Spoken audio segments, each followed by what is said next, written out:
স্বামীজির কথা আলোচনা হচ্ছে। স্বামীজি বলছেন, বিধি মানুষের শুভ প্রবৃত্তি সৃষ্টি করে।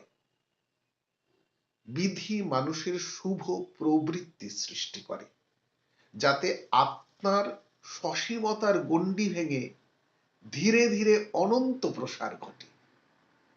আর নিষেধ হলো অশুভ কর্মে নিবৃত্তি সৃষ্টি, যেন মানুষ ওইসব আচরণ করে একেবারে প্রবৃত্তির অর্থাৎ প্রকৃতির দাস হয়ে না পড়ে।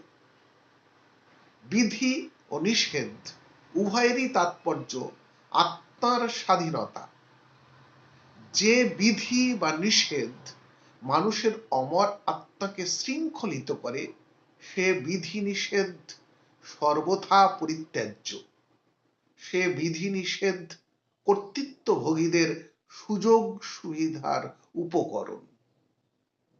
তারা এই উপকরণ ভঙ্গকারীদের দোষী সাব্যস্ত করে, কারণ তাতে ভোগীদের স্বার্থে আঘাত লাগে। বিধি নিষেধ দিব্যবাণীর প্রতিধ্বনি। স্বামী বাসুদেবানন্দ। জয় শ্রী শ্রী রাম ও কৃষ্ণ পরমহংসদেব। জয় শ্রী শ্রীমা সারদা। জয় বীরেশ্বর বিবেকানন্দ। সবাই ভালো থাকুন, সুস্থ থাকুন, সুন্দর থাকুন।